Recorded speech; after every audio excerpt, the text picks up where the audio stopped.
देखिए, आज से मैंने सोचा है कि थोड़ा-सा कोर्स को और इंटरेस्टेड बनाया जाए। इसके लिए हम साथ-साथ में ज्योतिष के जो लाल किताब ज्योतिष के कुछ नियमों को साथ-साथ में करवाते भी चले जाएँगे, जिससे ऐसा ना हो कि कुछ चीज़ें बाकी रह जाएँ। यानी कि कहने का मेरा मतलब है, आपको प्रेडिक्शंस कैसे करनी है लाल किताब के द्वारा, आपकी अपनी कुंडलियों के द्वारा, उसके बारे में भी हम नियमों के साथ चर्चा करते रहें, जिससे आपके नियम भी पक्के होते रहेंगे और आपकी प्रैक्टिस भी होती रहेगी। आप ही लोगों में से किसी की कुंडली ले लेंगे और उसमें से कोई एक पॉइंट जो कि उस दिन चल रहा होगा, उस दिन में हम लोग उसको एग्जाम्पल कुंडली के द्वारा भी हम लोग देखेंगे, जिससे आप में भी एक कॉन्फिडेंस डेवलप होगा कि लाल किताब के जो नियम हैं, वो किस प्रकार से कुंडली में लगाए जाते हैं। ठीक है? चलिए, हम लोग चर्चा करेंगे मंगल ग्रह यदि किसी व्यक्ति की कुंडली में तीसरे भाव में बैठा हो तो क्या? और कैमरे पे रहेंगे तो मैं आपसे बातचीत करता रहूंगा, बीच-बीच में क्वेश्चन पूछूंगा, जिससे आप और मजबूत होंगे। तो इसलिए मैक्सिमम लोग प्रयास करें कि कैमरे पर रहें, क्योंकि क्वेश्चन पूछने से और चीज़ों को समझने में बहुत आसानी हो जाती है उससे। देखिए, जैसा कि हमारा नियम है, मुझे आप में से कोई एक बताएगा कि तीसरे भाव में ज़मीन किसकी है और मालिकाना हक किसका है? क्या आप लोग इस कांसेप्ट को समझ गए? सर जमीन तो बुद्ध की है और हक मंगल का ही है। बहुत बढ़िया, वेरी गुड। बुध की है इसका मंगल। मतलब आप लोगों को चीज़ समझ में आ रही है कि हम लाल किताब में स्टेप बाय स्टेप कैसे चलते हैं।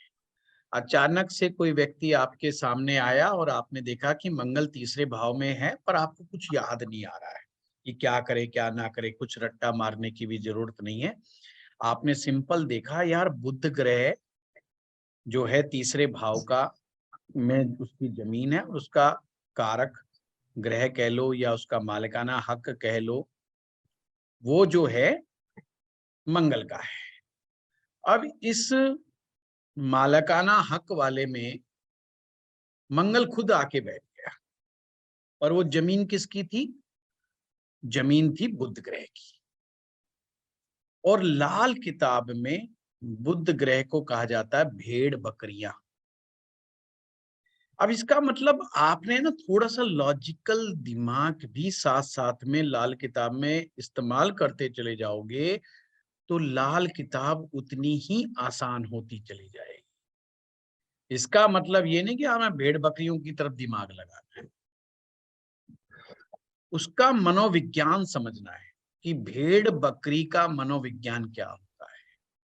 भेड़ बकरी का मतलब है कमजोर दिल वाला व्यक्ति।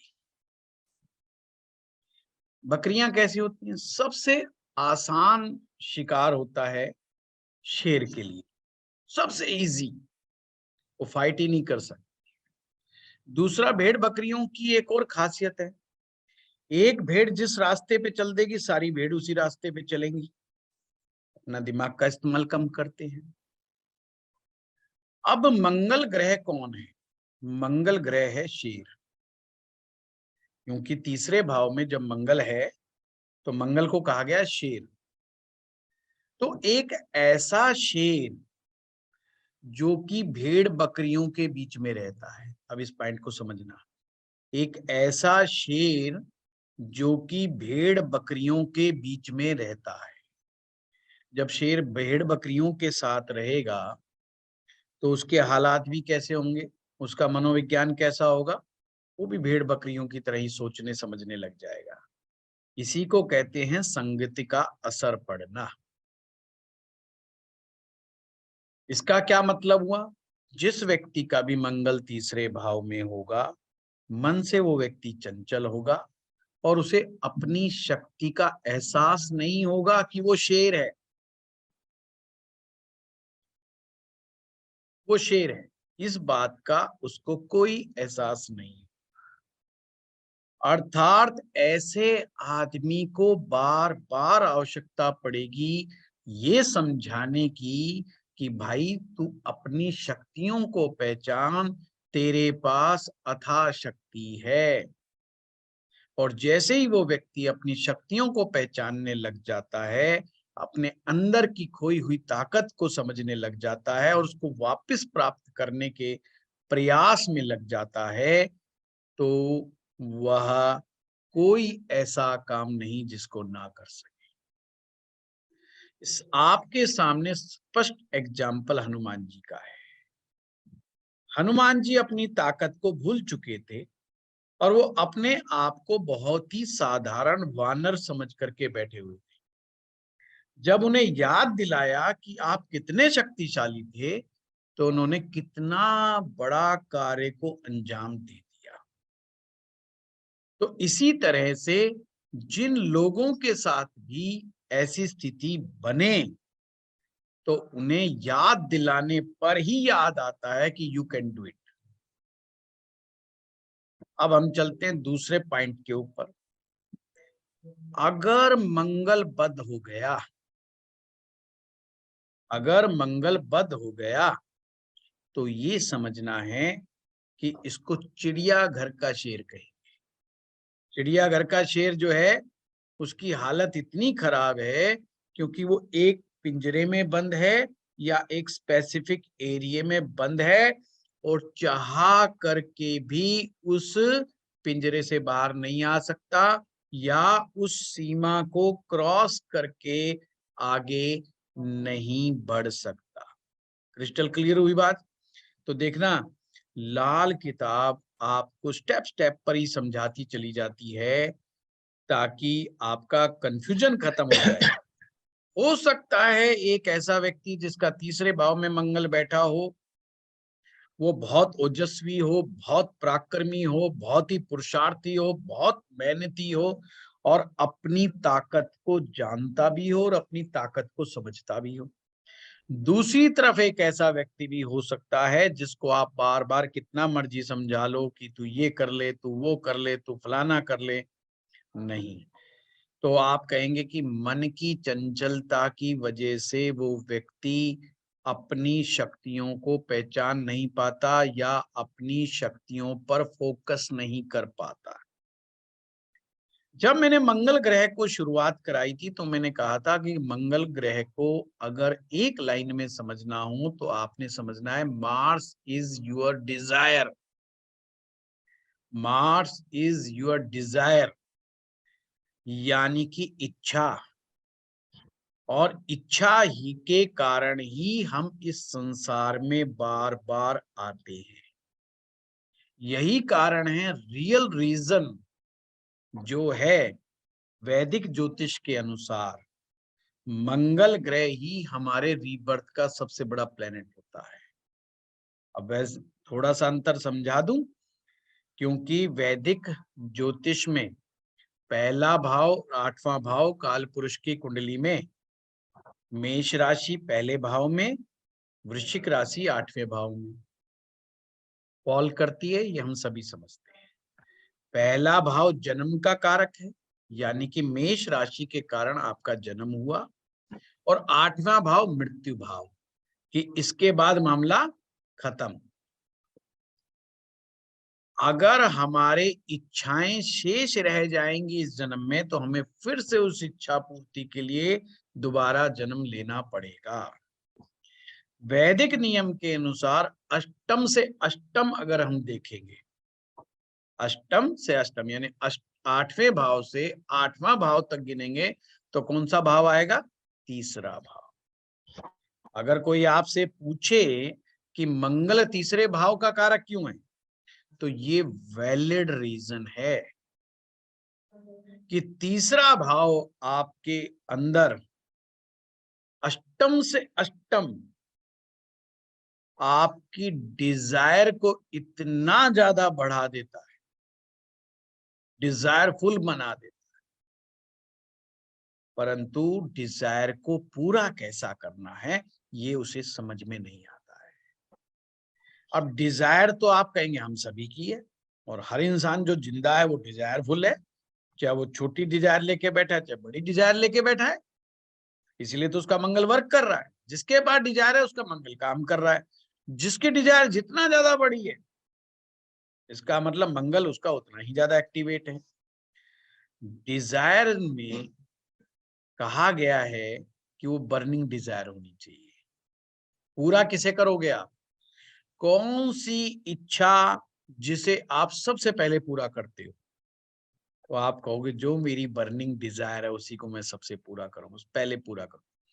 एक एग्जाम्पल दे, आपका मन है कि कहीं मैं घूम के आऊं और आपको ये पता है कि मैं फलानी जगह घूम। एक उदाहरण लेते हैं कि आप आज डिसीजन लेते हो कि मैं वृंदावन घूम के आऊं, और सोचते रहते हो कि यार मैं जाऊंगा जाऊंगा, इस हफ्ते चला जाऊं, अगले हफ्ते चला जाऊं, ऐसा कुछ आप सोचते रहते हो। परंतु जब तक नहीं जा पाओगे जब तक कि वो डिजायर बर्निंग डिजायर ना बन जाए। पॉइंट क्लियर हुआ? जब आपको लगे नहीं नहीं नहीं बस अब तो जाना ही है, उसी समय आप जो मर्जी करोगे, चाहे ट्रेन पकड़े, चाहे मेट्रो पकड़े, चाहे गाड़ी पकड़े, चाहे अपनी गाड़ी पकड़े, कुछ भी करके आप वृंदावन पहुंच जाएंगे। ये इस संसार में कार्य पूरे होने का तरीका है, और किसी भी कार्य को कंप्लीट करने की जिम्मेवारी भी मंगल ग्रह के पास ही होती है। ये ध्यान रखना। जो लोग कहते हैं हमारे काम नहीं बनते, हमारे कार्य पूरे नहीं होते, इसका मतलब मंगल उनको सपोर्ट नहीं कर रहा है। और सबसे इंपॉर्टेंट बात, डिजायर हो, बर्निंग डिजायर हो, पर वो डिजायर रीचेबल होनी चाहिए। ऐसी डिजायर नहीं कि भाई मैं जो है अगले महीने चांद पे जाके बैठ जाऊंगा, या अगले महीने में तो मंगल ग्रह के ऊपर जाके बैठ जाऊंगा। भाई वहीं पर ही मकान बनाएंगे अपन तो, वहीं से रोड अपने बजरी रेत सब इकट्ठा करेंगे, वहीं सीमेंट चालू करेंगे, तो वो सब नहीं। मंगल वो कार्य पूरा करेगा जो जिसकी डिजायर बर्निंग डिजायर होगी, और वो डिजायर रीचेबल होगी, यानी उस डिजायर को पूरा किया जा सकता है। बहुत लोगों ने कर लिया है, तो आप भी कर सकते हो। तो मंगल आपके कार्य को पूरा करेगा। यहां तक समझ में आ गया? मैं साथ साथ में मंगल की फिलॉसफी समझाता जा रहा हूं। मंगल को दिमाग में बिठा लेना। आज के बाद से मंगल ग्रह को समझना और समझाना उतना ही आसान हो जाएगा। अगर मंगल ग्रह किसी का कमजोर है, इसका मतलब वो अपनी इच्छाओं को साइड में कर देता है। नहीं इच्छा पूरी हुई, कोई बात नहीं, यहाँ चल रहने दे, अगली बार कर लेंगे, अगले साल कर लेंगे, अगले साल कर लेंगे। इसका मतलब उसका मंगल कमजोर है, उसकी इच्छा पूरी करने की तमन्नाएं इतनी ज्यादा नहीं है। क्रिस्टल क्लियर हो गया? अब हमें समझ में आ गया कि इच्छा पूरी करने के लिए हमें मंगल की शक्ति को बढ़ाना है। तो मंगल, अब एक सूत्र में ऐसा समझा देता हूं जो पूरी लाल किताब में काम आए। अक्सर आपको भी याद करने की कई बार जरूरत पड़ जाती है कि यार तीसरे भाव में मंगल बैठा है तो मैं उपाय कैसे करूं, किसकी मदद लूं, या हमेशा ही मंगल आएगा तो चंद्र गुरु और सूर्य की मदद लेनी पड़ेगी, क्या करना पड़ेगा क्या नहीं करना पड़ेगा।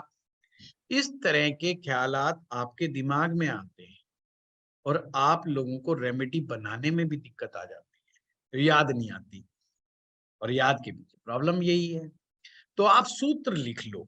सबसे पहले तो सूत्र लिखो कि कौन सा ग्रह किस ग्रह का मित्र है, और वो सीरीज कैसे आगे बढ़ती है।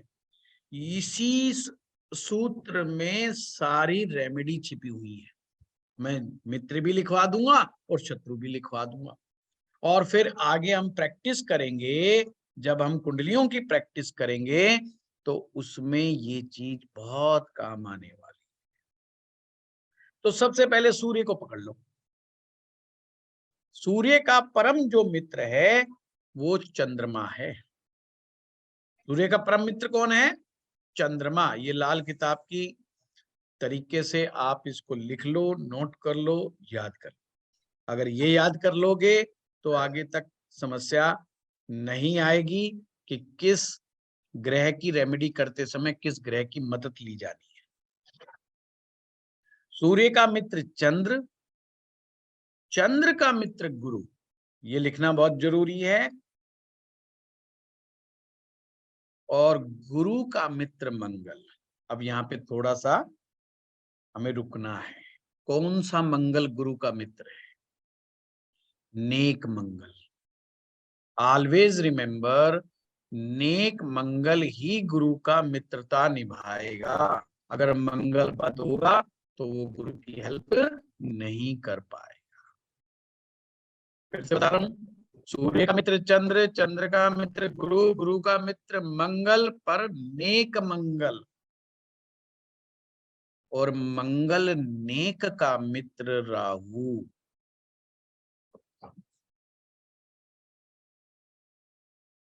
राहु का मित्र बुध और बुध का मित्र शनि। शनि का मित्र शुक्र और शुक्र का मित्र केतु। ये सर थोड़ा मित्रता का चक्र है। दोबारा बताऊं? हाँ दोबारा सर। बता, नोट करें। सूर्य का मित्र चंद्र, चंद्र का मित्र गुरु, गुरु का मित्र मंगल नेक और मंगल नेक का मित्र राहु। म्यूट कर लें अपने आप को।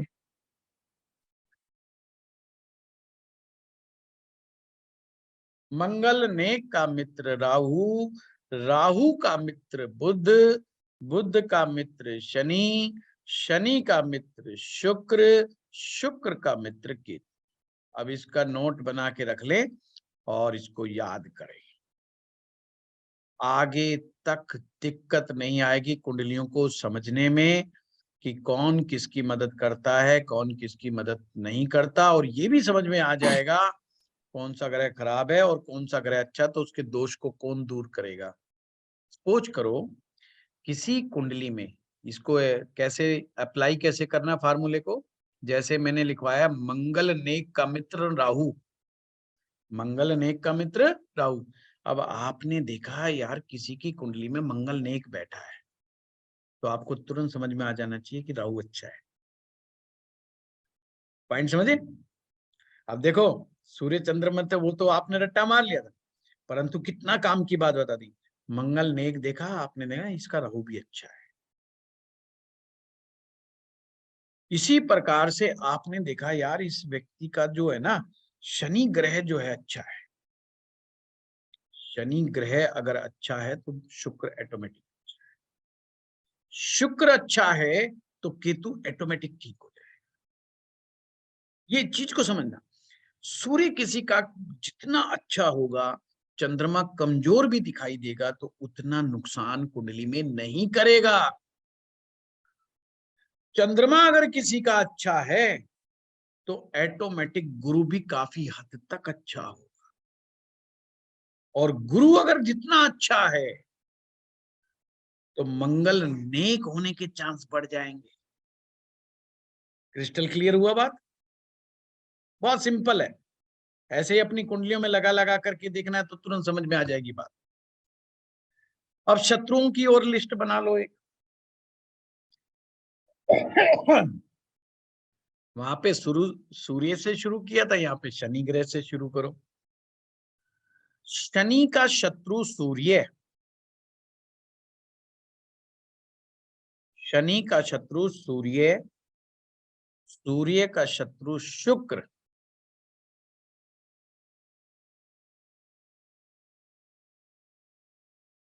और शुक्र का शत्रु बृहस्पति, और बृहस्पति का शत्रु बुध,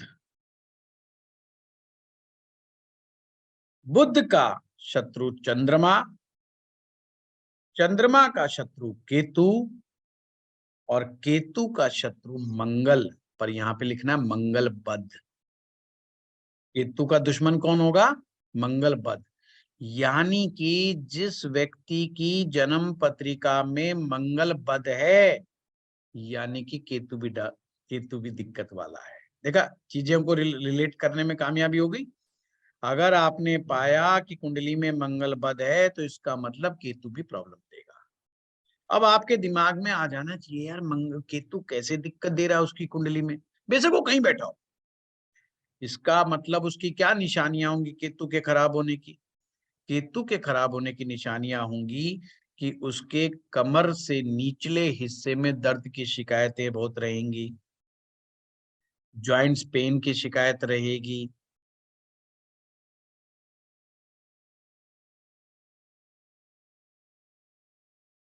दूसरों को क्रिटिसाइज हमेशा करता रहेगा। पुत्र संतान होने में दिक्कत आएगी, और यदि पुत्र संतान है तो वो या तो बीमार रहेगी, या सही ढंग से पढ़ाई नहीं करेगी, या सही ढंग से कैरियर नहीं बनाएगी, या उसकी शादी करते समय दिक्कतों का सामना करना पड़ेगा, यानी शादी होकर के नहीं दे रही होगी उसके। तो आपको समझ में आ जाना चाहिए कि मंगल बद हुआ तो उसकी संतान की विवाह, शादी, कैरियर, हर जगह उसकी संतान को भी दिक्कत का सामना करना पड़ेगा। तो ये उसकी निशानी हो गई। तो हमें इन निशानियों के आधार पर भी चीजों को समझने में कामयाबी मिलेगी। मंगल बद है का जो दुश्मन होता है वो राहु होता है। अगर मंगल बद है तो राहु खराब, मंगल नेक है तो राहु अच्छा। देखो कितना कितना इजी हो गया प्रेडिक्शन करना। मंगल नेक है तो राहु अच्छा, मंगल बद है तो राहु ऑटोमेटिक गड़बड़ हो जाए। अब राहु क्या करता है? राहु तो बदजुबानी कर देता है ना। बदजुबानी का मतलब आप समझिए, मंगल की भाषा गुस्से में बोलने वाली भाषा है, पर गाली गलौज की भाषा तो राहु की। राहु का मतलब विदेशी, राहु का मतलब जो अपना नहीं है, जो पराया है, जो हमारी अपनी संस्कृति का नहीं है। जैसे हमारी सिविलाइज, अगर हम सिविलाइज उसमें देखें, सिविलाइज वे में देखें, तो गाली हमारी भाषा का पार्ट नहीं।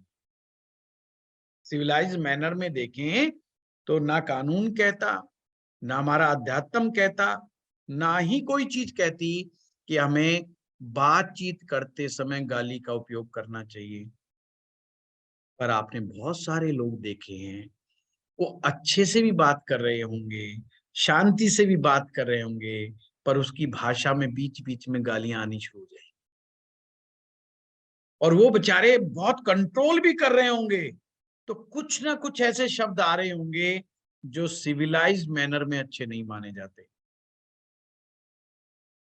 या वो ऐसी बात कह देंगे जो सभ्य समाज में सबके सामने नहीं कही जा सकती है।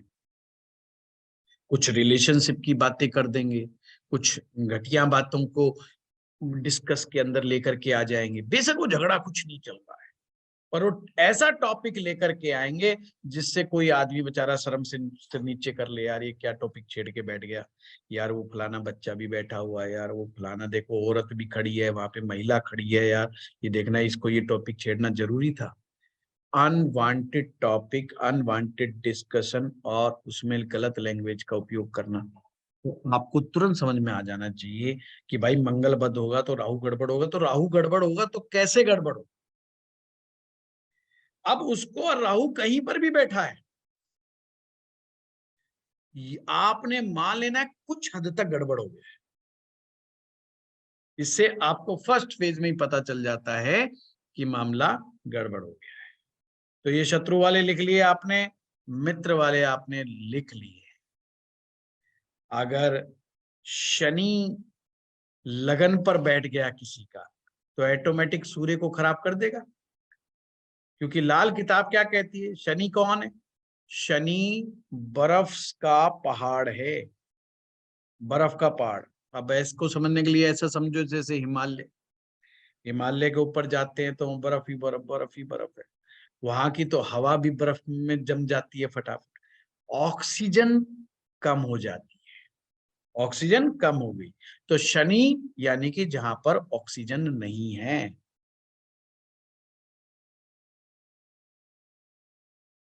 और जो लिक्विड है वो भी जमा पड़ा है, ठोस है, जो किसी काम के नहीं आ रहा, प्यास नहीं बुझा पा रहा।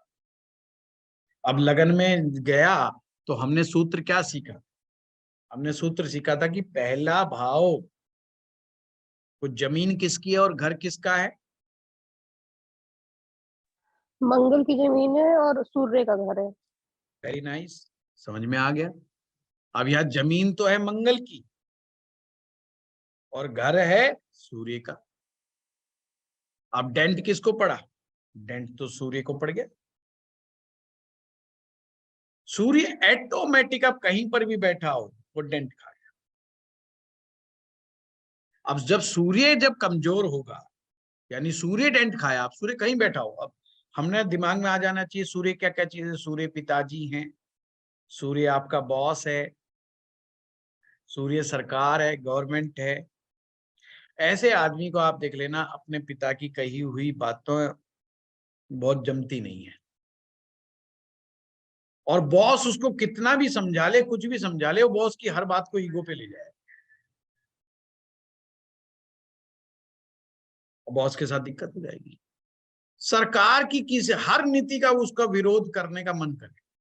सरकार में ये खराबियां, अगर सरकार की कमियां गिनवानी हो तो एक ऐसे व्यक्ति से बुलवा लिया करो जिसका शनि लगन पे बैठा हो। वो गवर्नमेंट की दुनिया भर की जो है खराबियां बता देगा। राजनेताओं की कमियां, सरकार की कमियां, सिस्टम की कमियां इतनी समझा देगा। और कोई दुनिया जहान की गवर्नमेंट चल रही हो, उसके हिसाब से सारी गवर्नमेंट जीरो। तो हम कहते हैं कि नेगेटिव पकड़ने की आदत आ गई, क्योंकि यहां पर शनि ने आकर के सूर्य, अब शत्रु में क्या आ गया? सबसे प्रबल शत्रु शनि का कौन था? सूर्य। उसने सबसे बड़ा डेंट किसको मारेगा? वो सूर्य को ही सबसे बड़ा डेंट मारेगा।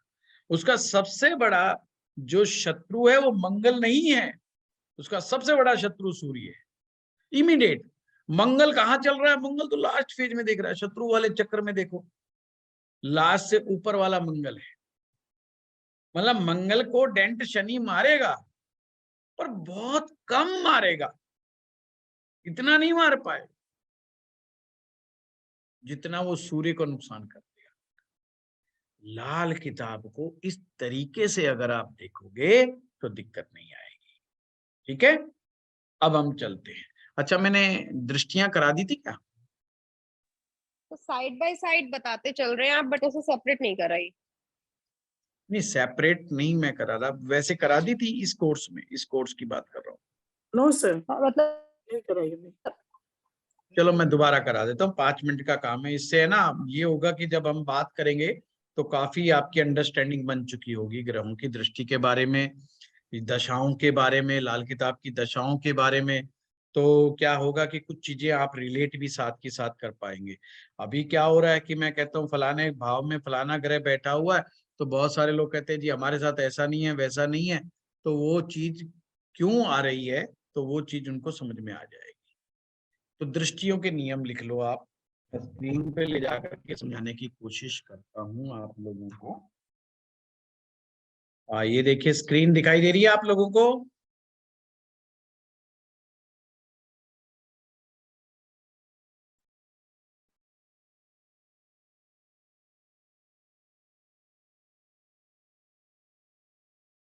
दृष्टि कैसे देखते हैं, यहाँ पर सभी लोग भाव लिख लीजिए अपने।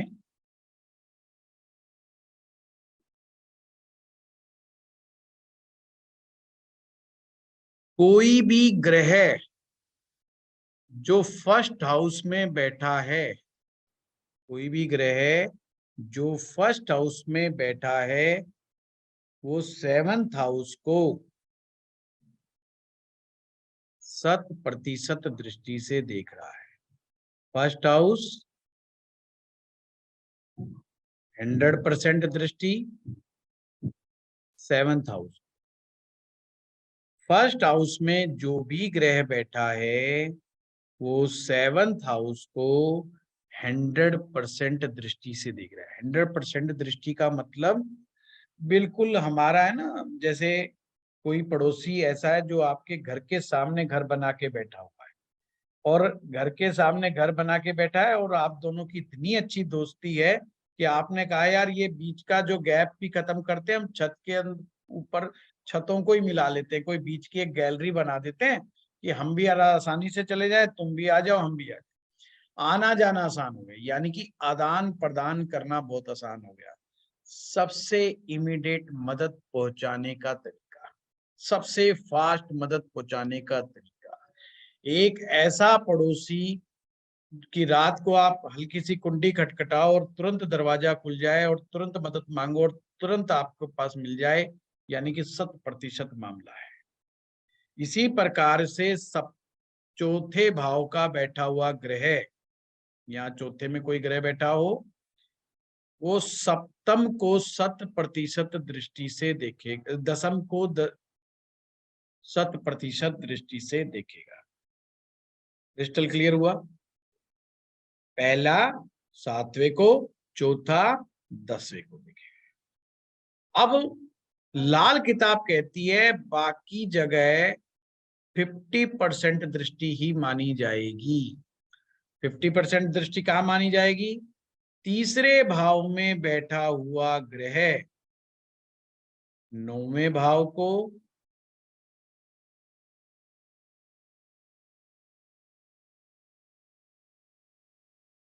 और 11वें भाव को। तीसरे में बैठा हुआ ग्रह 50% दृष्टि से कहां देखेगा? 9वें को और 11वें को। इसी प्रकार से 5वें में बैठा हुआ ग्रह 9वें में देखेगा। अब आपको यहाँ पे समझना क्या है कि दृष्टि हो गई आधी, जिसे हम 50% कहते हैं, यानी मदद तो मिलेगी, थोड़ा लेट मिलेगी। इतनी चीज समझ में आ गई? बाकी दृष्टि है 25%। 25% कहां से आएगी? दूसरे भाव में कोई ग्रह बैठा है। एक चीज मैं भूल गया, एक दृष्टि 8वें भाव की भी होगी। अष्टम में जो बैठेगा ग्रह वो सेकंड को 100% दृष्टि से देखेगा। उल्टी दृष्टि, ये उल्टी दृष्टि है इसकी।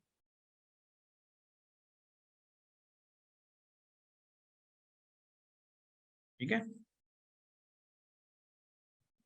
दूसरे में बैठा हुआ ग्रह छठे में बैठे हुए ग्रह को 25% यानी 1/4 दृष्टि से देखेगा।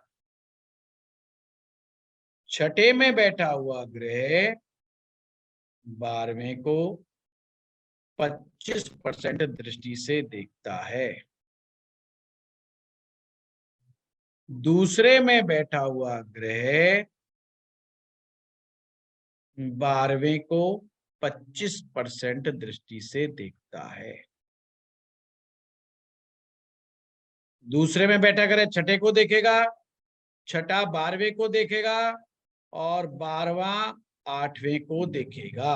12वां 8वें को देखेगा।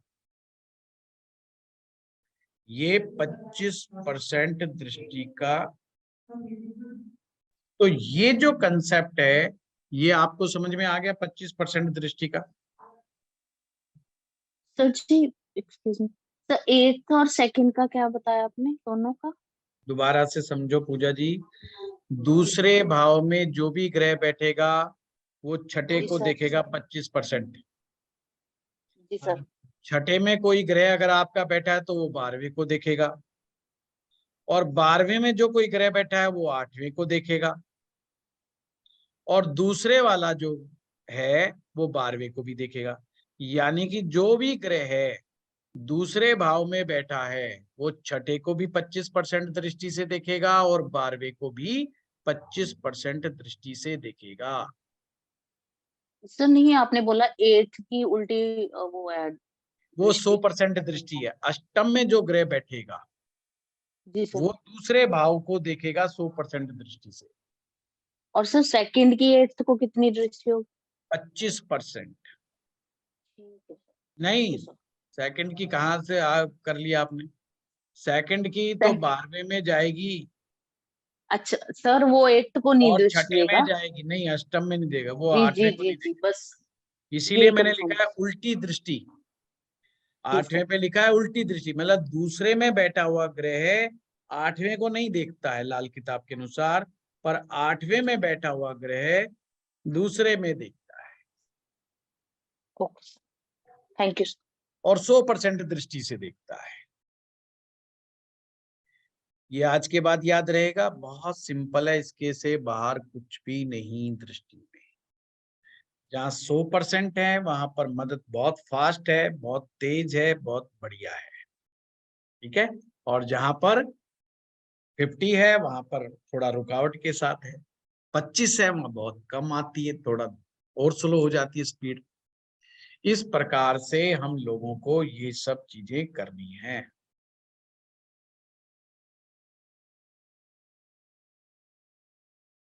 क्लियर हुआ?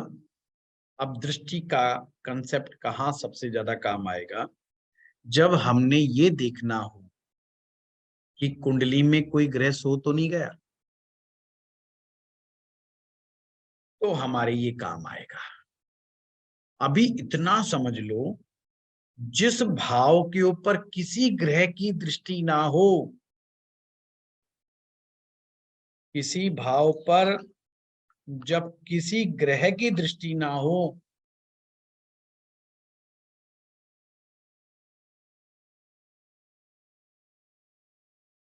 तो वो भाव सो जाता है। और आपकी कुंडली में कोई ऐसा ग्रह है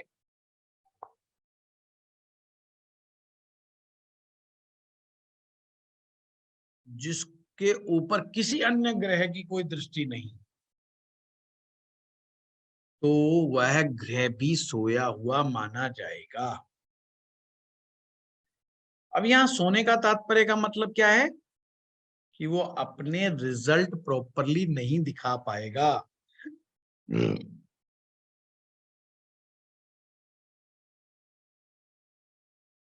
क्लियर बात? तो जब भी कोई व्यक्ति आपके पास आता है, जैसे आप मंगल बद को चेक करते हो, ऐसे ये भी चेक करना है कि कोई भाव या कोई ग्रह सो तो नहीं रहा इसकी कुंडली में। तो उसको फिर जगाने का काम करना है, उसको जगाना है, नहीं तो उसके अच्छे रिजल्ट्स नहीं मिल रहे होंगे। जैसे सपोज करो कि किसी का 10वां भाव सो गया, और 10वां भाव क्यों सोएगा? कि जब उसके ऊपर किसी भी ग्रह की दृष्टि नहीं होगी तो सो जाएगा। तो उसको काम में बड़ी दिक्कतों का सामना करना पड़ेगा, उसको व्यापार में बड़ी दिक्कतों का सामना करना पड़ेगा, उसके काम फेल हो रहे होंगे बार बार, ये उसके साथ दिक्कत आ रही होगी। क्या एक आदमी कहता है कि मुझे मौका तो या तो मिलता ही नहीं है, और मौका मिलता है तो वो उसका कोई लाभ नहीं मैं कमा सकता, यानी कि 9वां भाव कहीं सोया हुआ तो नहीं, ये भी चेक करना है। तो हमने चेक करना है कि कोई चीज सोई हुई तो नहीं है, यानी भाव या ग्रह। अब साथ में हमने इसको कुंडली में हाथ की हाथ अप्लाई करते चले जाना है और अपनी कुंडली के दोष को निकाल लेना है। परंतु ध्यान रहे, दृष्टि लाल किताब वाली लगानी है ना? कहीं वैदिक वाली लगा के बैठ जाओ, वो काम नहीं करना। ये दृष्टियां अप्लाई होंगी जो लाल किताब में बताई गई है, इसलिए मैंने आपको दृष्टि का कंसेप्ट करवा दिया है, ताकि सोया हुआ और जागा हुआ का मतलब आपको समझ में आ जाए। अब चलते हैं मंगल के चौथे भाव। अब यहाँ पर मुझे कौन बताएगा कि चौथे घर में किसका क्या हिसाब किताब? चौथा घर किसका है? चौथा घर मून का है और वहां पर मालिकाना हक भी मून का ही है। वेरी गुड गायत्री जी, बहुत अच्छा बताया आपने। चंद्रमा का वो घर है, मालिकाना हक भी वही है, चंद्रमा का ही है। तो इसका मतलब अधिकार किसका है? चंद्रमा का है। और चंद्रमा क्या है? जल है। एक ऐसा भाव आपकी कुंडली का जहां पर पानी है, चौथा भाव, चौथे भाव को कहा गया है प्योर वाटर। आपका की मां, आपकी ममता, आपका मन, मन, मां और ममता, ये चौथे भाव से आती हैं, क्योंकि मन का संबंध वाटर एलिमेंट्स के साथ है। जल तत्व हमारे इमोशंस को दिखाता है।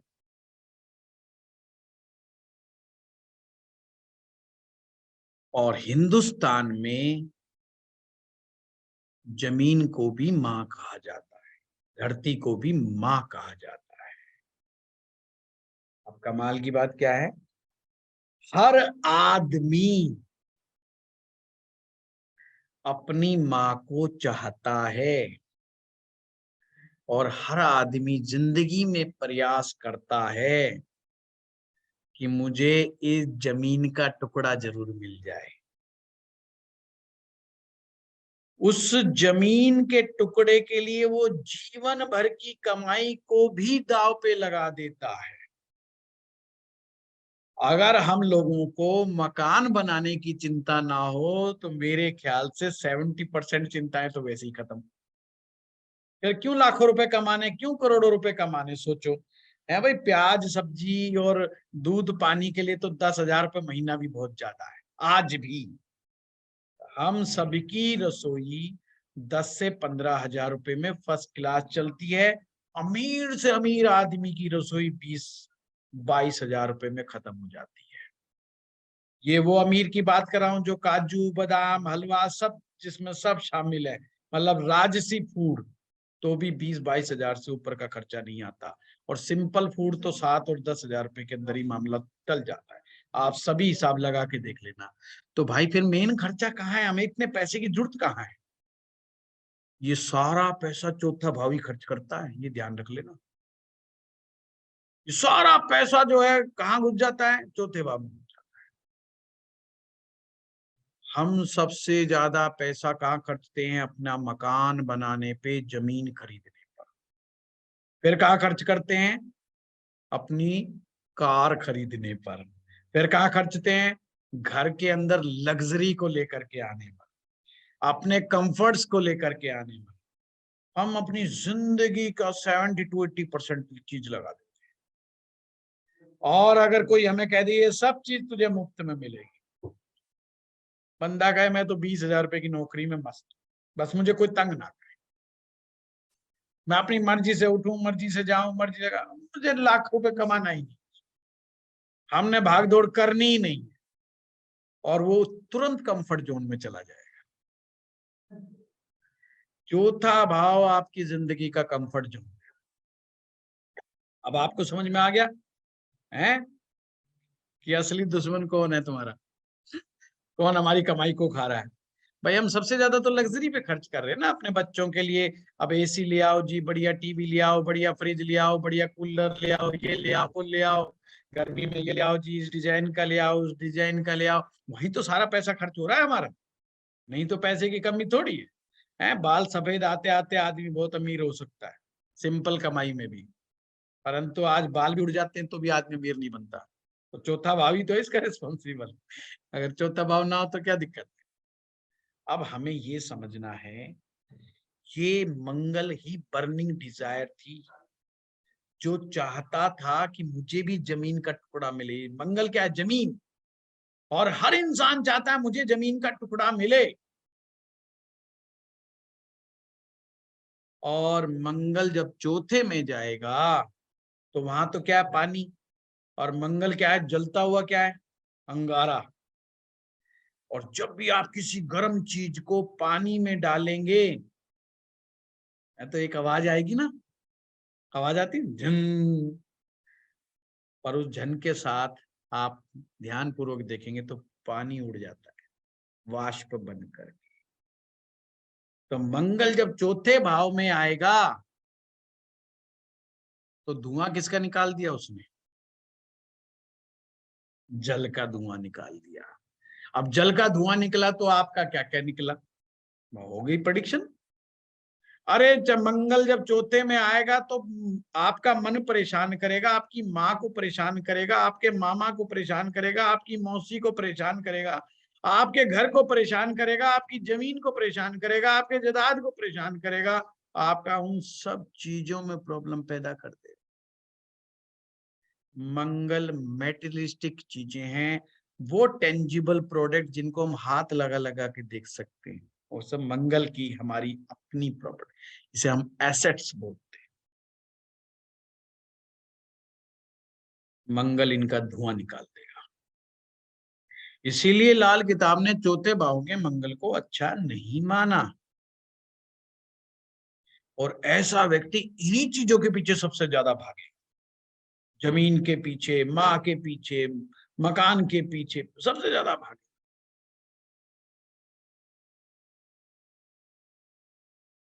मैंने आपको बताया था घर गृहस्थी का सुख भी चौथे भाव में छिपा हुआ है। जब आपका ये जल तत्व कमजोर पड़ जाएगा तो मैरिज में भी दिक्कतें आएंगी, आपको अपनी घर गृहस्थी में मजा नहीं आ रहा होगा।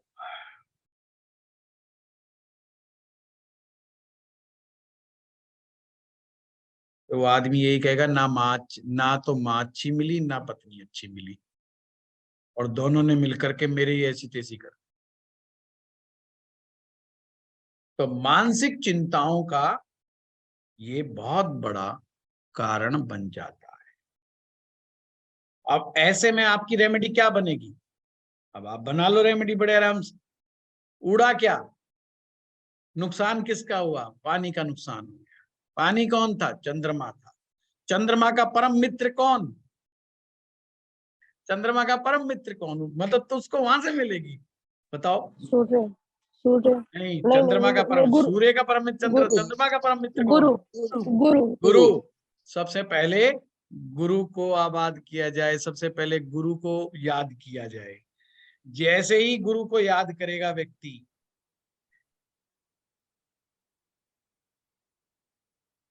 यानी कि गुरु की चीजों को अपने घर में स्थापित करना शुरू कर देगा।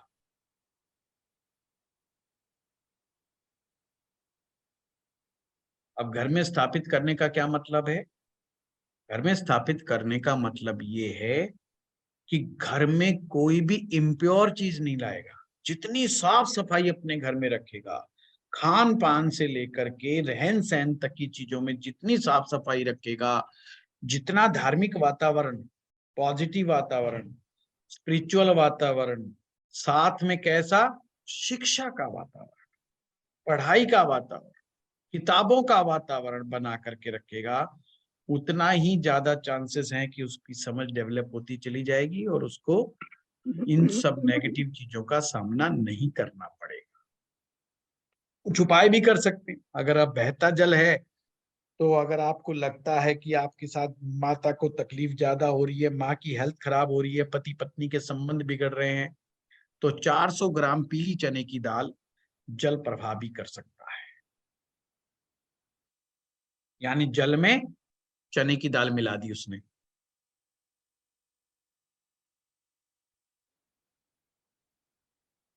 फिर 43 दिन जल प्रवाह चने की दाल कर देनी है। पीला पुखराज धारण कर सकते हैं, जो जो फिर गुरु की अच्छी से अच्छी रेमेडी हो सकती है। दूध में डाल करके केसर पी सकते हैं, वो रेमेडी भी बहुत अच्छा रहेगी।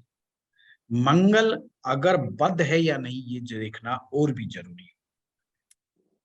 अगर चौथे भाव में मंगल बद हो जाए तो फिर वो इंसान पूरे परिवार को तंग करके रखता है, ना खुद जीता ढंग से, ना दूसरों को जीने देता, परिवार के सभी सदस्यों को तंग कर देता है। और ये हर स्टेप पर देखना है आपने, मंगल बद है कि मंगल नहीं है, ये ध्यान रखना। क्योंकि मंगल जैसे ही बद होगा, अगर चौथे भाव में मंगल बद है, तो मंगल बद के खराब होते ही क्या क्या चीज एक और खराब हो जाएगा? बताओ जल्दी बताओ। अगर मंगल बाद हो गए चौथे में तो और क्या गड़बड़ होगा? राहु। राहु सर। अब सीख गए ना, ऐसे ही याद रखना है। लाल किताब से फलित करना बहुत आसान हो जाता है, बशर्ते स्टेप्स को नहीं भूलना बस। तो आपका क्या होगा, राहु भी गड़बड़ हो जाएगा। और राहु खराब होते ही मैंने क्या बताया था, बंदे की जबानी हिसाब किताब गड़बड़ हो जाएगा, वो गाली गलौज पे उतरेगा। फिर वो ये परवाह नहीं करेगा कि घर में कौन बैठा है कौन नहीं, कौन आया कौन नहीं, सीधा जो है गाली गलौज, उल्टा सीधा, unwanted discourse, unwanted talks, irrelevant talk जो है वो करेगा, जिसके कारण सभी लोग तंग होंगे। हो गया मंगल का प्रभाव। अब इसको कहें तो हम किताबों में जो लिखा हुआ है उसके अनुसार बताया जाए, पर मैं चाहता हूं कि आप लोगों को मैं लाल किताब ऐसे सिखाऊं जो लॉजिकल आप सीख जाए।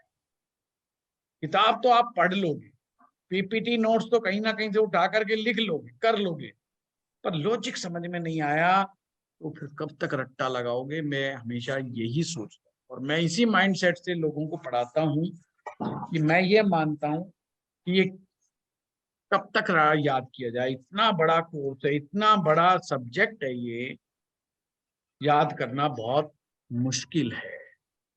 क्योंकि ये समस्या मेरे साथ भी आई कि जब मैं सीखता रहा एक लेवल पर आने के बाद मुझे लगा यार मैं तो भूल जाता हूँ जब भी कुंडली मेरे सामने आती है तो मैं अपने आप को ना कुछ ज्यादा इंटेलिजेंट मान के चलता था। ये चाहे जवानी का जोश समझ लो उस समय, चाहे कुछ भी समझ लो, या दिमाग की ताकत समझ लो, कुछ भी समझ लो, मुझे लगता था मेरे जैसा इंटेलिजेंट आदमी जब भूल जाता है तो बेचारे जो सिंपल बेचारे जो ज्योतिष कर रहे हैं इनका क्या हालत होती होगी। क्योंकि हम तो पढ़ाई में बहुत अच्छे थे तो दिमाग में ये रहता था कि ठीक है साहब तो ये तो क्या सब्जेक्ट है, कोई बात नहीं। पर मैंने देखा जब हमारे जैसा आदमी जो खूब मेहनत करके चीजों को याद कर लेता है, समझ लेता है, लॉजिक समझ ले, उसके बावजूद कुंडली सामने आती है और चीजें आउट हो जाती है और हम कुछ भी बताने में सक्षम नहीं हो पाते, तो दिक्कत है। तो मैंने फिर दूसरा तरीका निकाला कि ज्योतिष के लॉजिक में जाओ।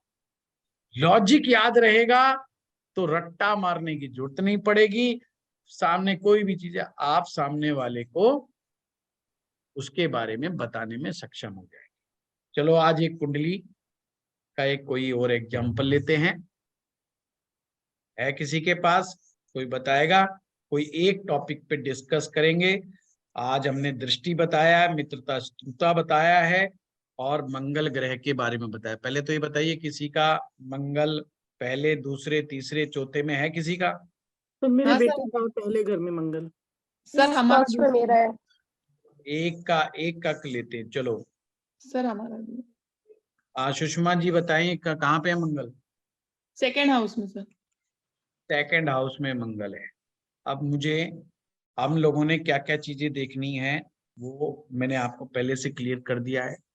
सेकंड हाउस में मंगल को कैसे देखा जाएगा, तो पहले वही स्टेप फर्स्ट कि दूसरा भाव किसकी जमीन है और कौन इसका मालिक है। तो हम कहेंगे जी शुक्र की जमीन है और मालिकाना हक गुरु का है। अब यहाँ पर मंगल ग्रह आ गया तो मंगल ग्रह या अच्छा हुआ कि बुरा हुआ? मैंने क्या लिखवाया था आपको, दूसरे भाव का मंगल क्या होगा? अच्छा है सर। धर्मपति। क्या लिखवाया था?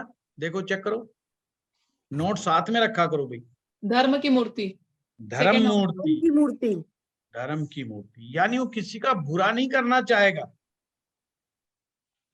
पर आप कहेंगे यार ये मंगल वाले तो मतलब हमने तो उल्टे सीधे बड़े अनोखे देखे हैं, मामला कहाँ गड़बड़ हो गया है, ये तो लड़ाई झगड़ा बहुत जल्दी कर लेते हैं, ये तो विवाद बहुत जल्दी कर लेते हैं। चक्कर क्या है? तो चक्कर को कैसे चेक करेंगे? अब गुरु ने तो वेलकम किया परंतु पंगा तो शुक्र के साथ हो गया। अब मंगल और शुक्र का क्या हिसाब किताब है? मित्रों वाले में देखो, शत्रु वाले में देखो। मित्रता है या शत्रुता है मंगल की शुक्र के साथ? शत्रुता है सर। शत्रुता मान लें। चलो, तो ना मित्रता है ना शत्रुता है। बहुत बढ़िया। मंगल शुक्र को बहुत ज्यादा लाइक करता है या शुक्र मंगल को बहुत ज्यादा लाइक करता है, मुझे सिर्फ ये बताना है। आप जब भी कभी फंस जाओ ना, ये सोचा करो शुक्र कौन है, एक औरत है, हाँ, वो औरत जो बहुत सुंदर है। और मंगल कौन है, एक पहलवान, एक ताकतवर आदमी। लाइक करता है सर। तो औरत किसे पसंद करेगी, एक मरे से कमजोर से आदमी को या ताकतवर आदमी को? बाहुबली को ताकतवर सर। को। बाहुबली। औरत चाहती है कि जो आदमी, जो मर्द उसकी रक्षा कर सके, उसकी पालना कर सके, वो ही मर्द मुझे चाहिए। यानी कि वीनस लाइक मार्स। बट आप फिलॉसफी पहलवान की लेकर के आ जाओ, ताकतवर व्यक्ति के लेकर के आ जाओ। मंगल पहलवान है, या आप लोगों ने माना जो बाहुबली है वो मंगल है, जो ताकतवर है वो मंगल है। मंगल की फिलॉसफी है, अगर अपनी ऊर्जा को बचा के रखना है तो ब्रह्मचर्य की पालना करनी होगी, इसलिए स्त्री से दूर जाना। क्लियर हुआ पॉइंट? मित्र शत्रुत्व का समझ में आ रहे हो? ये वन साइडेड लव है, ये वन साइडेड लव है। लव किसकी तरफ से है? वीनस की तरफ से है। Venus loves Mars but Mars doesn't like Venus. इसलिए पहलवान सेंट नहीं लगाएंगे, बढ़िया कपड़े नहीं पहनेंगे, डायमंड की ज्वेलरी नहीं पहनेंगे। वो कहेंगे ये पहनेंगे तो फिर पहलवानी कैसे करें। आप फौजियों को देख लो, पहलवानों को देख लो, वो शुक्र प्रधान चीजों से दूर रहेंगे और उनको हिदायत दी जाती है दूर रहने की। चाहे वो खिलाड़ी हो, जो भी मंगल से रिलेटेड काम करता रहा होगा, उसको पहली हिदायत दी जाती है कि शुक्र से दूर रहना है। अब झगड़ा किसका हो गया? दो गुरु हैं सेकंड हाउस के अंदर और दोनों कहते हैं मोस्ट वेलकम। जुपिटर कहता है मैं तो तेरा मित्र हूं, मुझे तो कोई दिक्कत ही नहीं। शुक्र कहता है आजा, आई लाइक यू, तू आगे, आई लाइक यू। बट मंगल तो यहाँ किराएदार है, जमीन शुक्र की है, घर गुरु का है, तो मंगल कौन है? मंगल तो किराएदार है। और किराएदार ऐसा आ गया, वो मालिक को तंग कर रहा है। किराएदार कैसा आ गया? जो मालिक को तंग कर रहा है। वो कह रहा है मैं शुक्र को नहीं बख्शूंगा, मैं शुक्र को नहीं बख्शूंगा। और शुक्र अगर बख्शा नहीं जा रहा है तो प्रॉब्लम में कौन आ रहा है बताओ? देखो, एक ही ग्रह से आप कितनी चीजें पकड़ते चले जाओ। शुक्र ग्रह क्या क्या है, कहाँ कहाँ हार्म डालेगा, ये आपको नुकसान कहाँ डालेगा, ये शुक्र पर हार्म डालेगा। अब शुक्र पीड़ित होगा तो क्या क्या संभावनाएं घटेंगी बताइए आप लोग? लग्जरी, पति, पति मत सर बोलिए, मानव संबंधों में पति मत खराबी। बोलिए। फिर से शुक्र का मतलब प्रेम, आनंद, मैरिज लाइफ का सुख। सुख खराब होगा। पति तो अलग है, मैंने बताया था आपको, है ना। शुक्र है जीवन का आनंद, मन का आनंद, प्रेम का आनंद। प्रेम में मजा आ रहा हो, रोमांस में मजा आ रहा हो।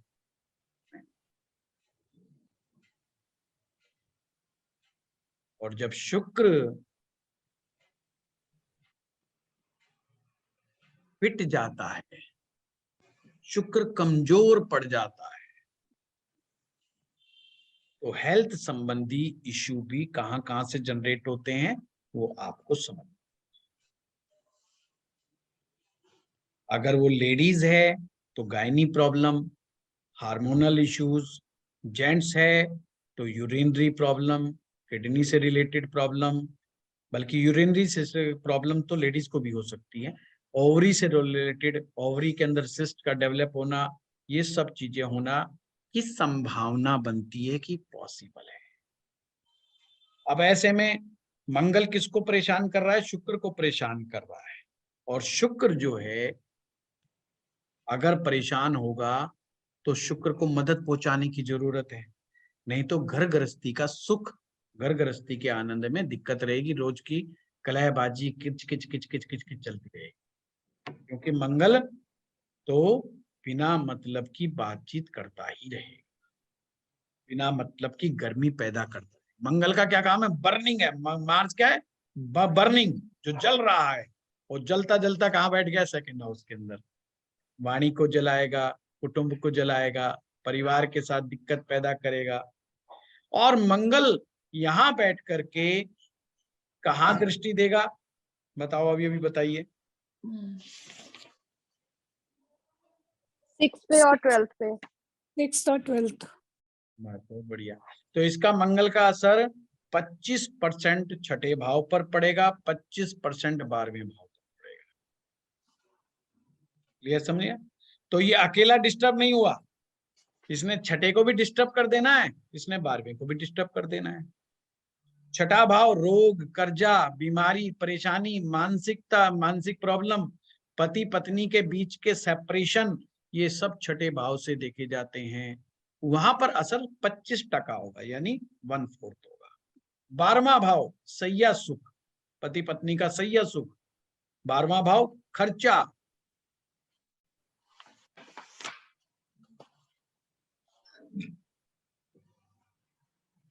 तो हमें जो मदद लेनी है वो मदद किसकी लेनी है? अब बताओ, पिता कौन, मदद किसको दोगे?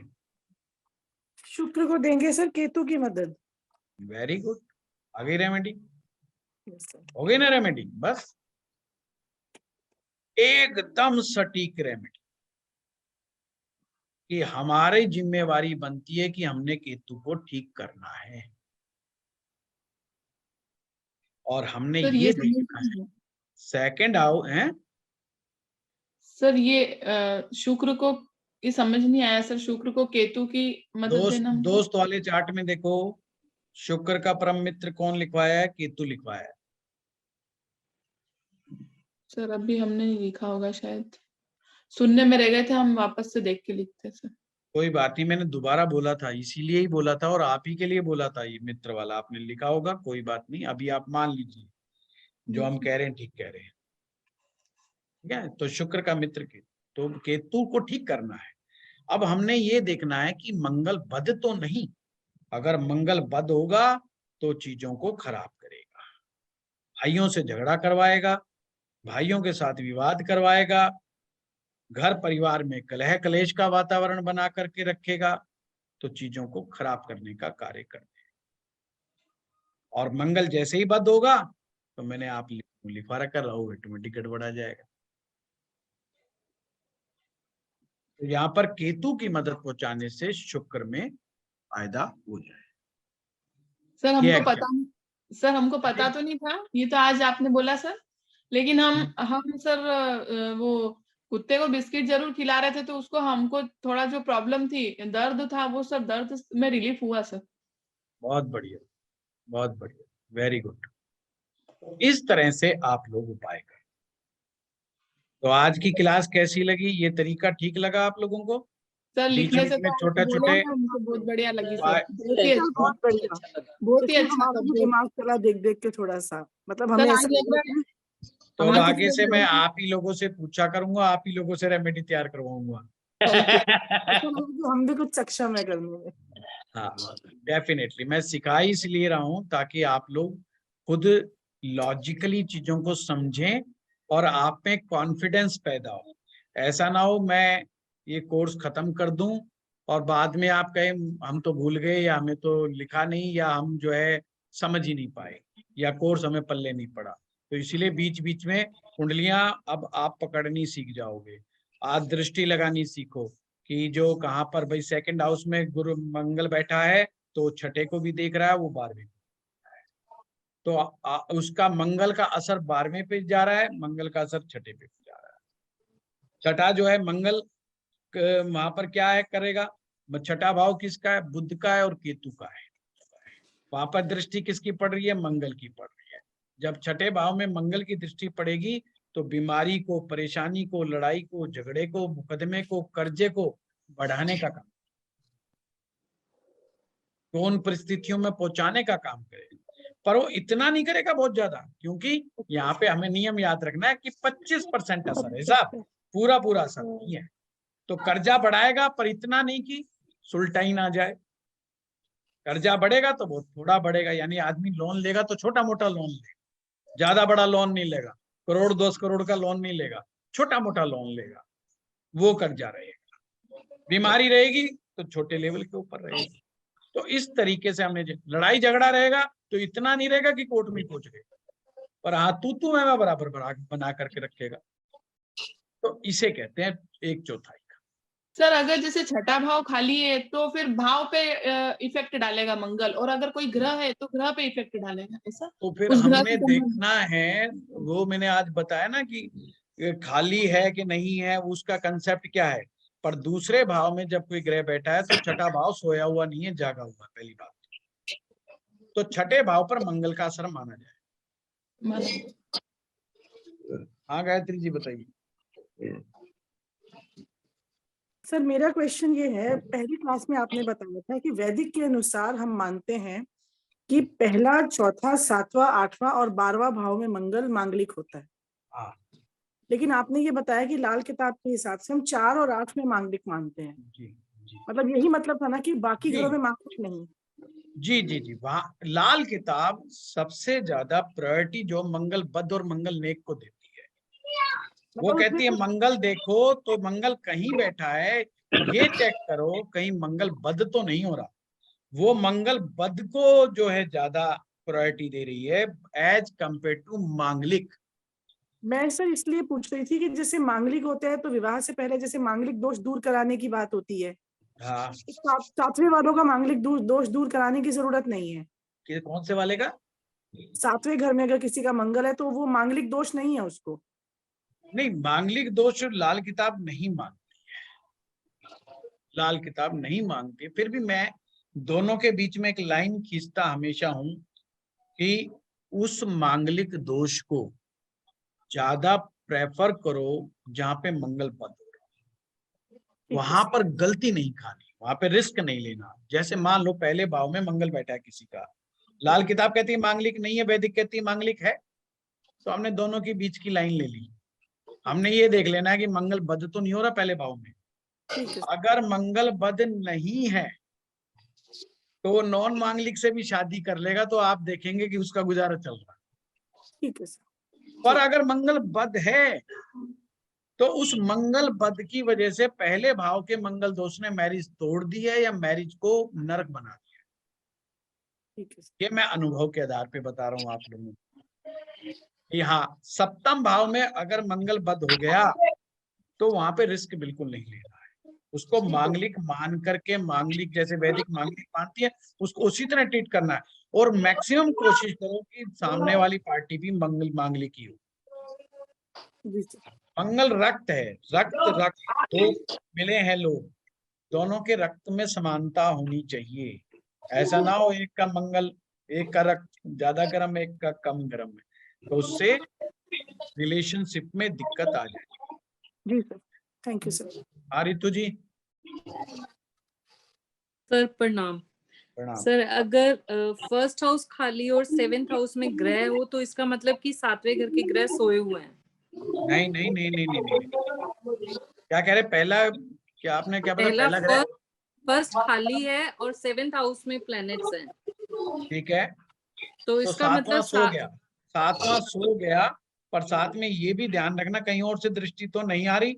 तो अगर कोई दृष्टि नहीं आ रही है, क्योंकि सप्तम पर पहले भाव में बैठे हुए ग्रह ही दृष्टि देगा, तो इसका मतलब 7वां भाव सो गया है। और 7वें में अगर एक से ज्यादा प्लेनेट है तो उनसे रिलेटेड जो भी एक्टिविटीज है मतलब वो कम स्लो होगी। सोए हुए होंगे। देखिए 7वां भाव में 2 जगह हमें बड़ी मदद करता है, जो मैं आप लोगों को समझा दूं। बंद करो। एक तो हमारी घर गृहस्थी निभाने में 7वां भाव का रोल है, और हमारी डेली इनकम करने में भी 7वें भाव का ही रोल है। जब भी पहला भाव 7वां भाव सोएगा तो हमारे को कमाई धंधे के अंदर दिक्कतें आएंगी, यानी जब हम कमाने निकलेंगे तो हमें बड़ा स्ट्रगल करना पड़ेगा, पहली चीज। और हमारी अगर शादी नहीं हुई है तो शादी कर लेनी चाहिए। शादी कर लेगा तो फिर कमाने के लिए और तेज गति से भागेगा। तो सातवें को जगाने के लिए नियम क्या बताया गया है कि अगर व्यक्ति शादीशुदा नहीं है तो शादी कर लेनी चाहिए, तो सातवां जाग जाता है। शादी होने पर या संबंध बनने पर सातवां भाव जागा हुआ माना जाएगा। और अगर उसके बावजूद भी दिक्कत आ रही है तो जो घास वाली जमीन है उसमें शनि का काले रंग का सुरमा दबाने से फायदा होने लग जाता है।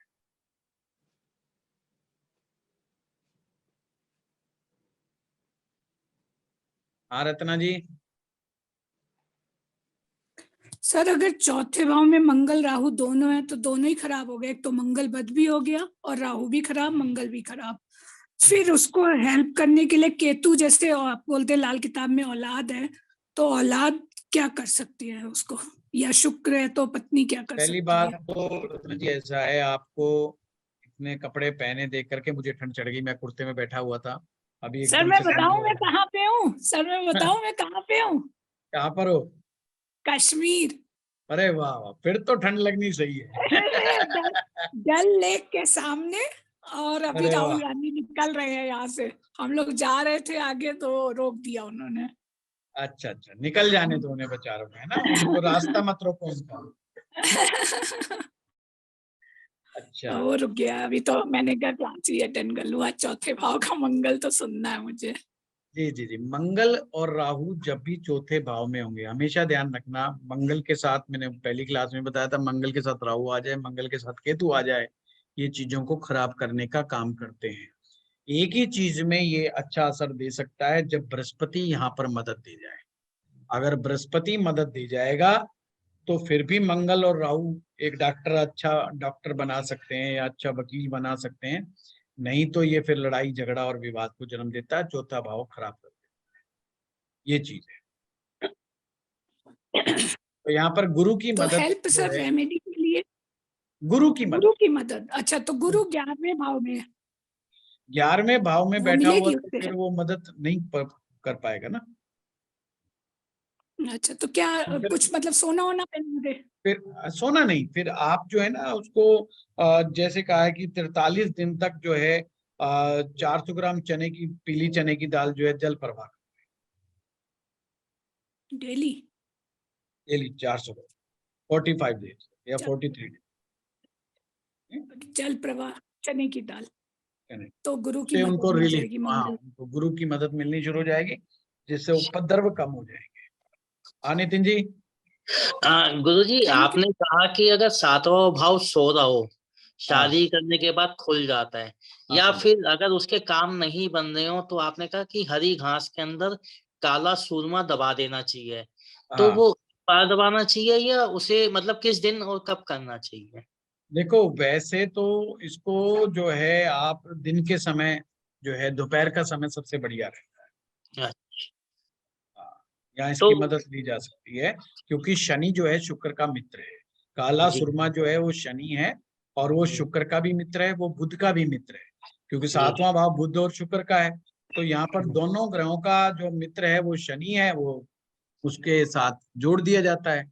तो सप्तम भाव में वैसे भी शनि उच्च का माना जाता है, तो हमने एक प्रकार से सप्तम भाव में शनि को स्थापित कर दिया, और जो शनि उच्च का हो गया।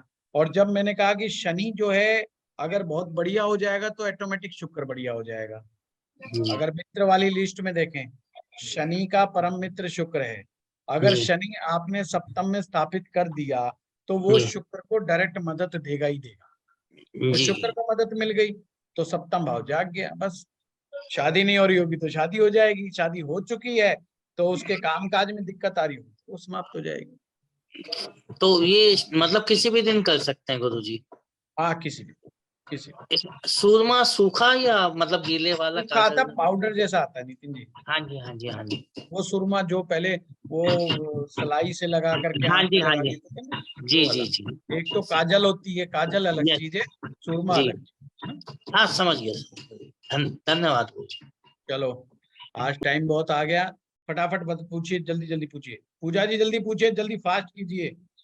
सर फोर्थ में अगर कोई हाउस नहीं है, ग्रह नहीं है, तो अगर 10th में 2-3 ग्रह इकट्ठे बैठे हैं तो वो भी सोए हुए माने जाते हाँ हैं। वो सो जाएंगे, तो कोई सर दृष्टि उनका नहीं क्या पड़ेगी ना। रेमेडी करनी पड़ेगी ग्रह के वो मैं हिसाब से? जगाने वाली पूरे अगली कल कराऊंगा मैं आप लोगों को, है ना, कि ग्रहों को कैसे जगाते हैं, वो लंबा पड़ जाएगा। Okay sir. ठीक है, चलो धन्यवाद आप सभी।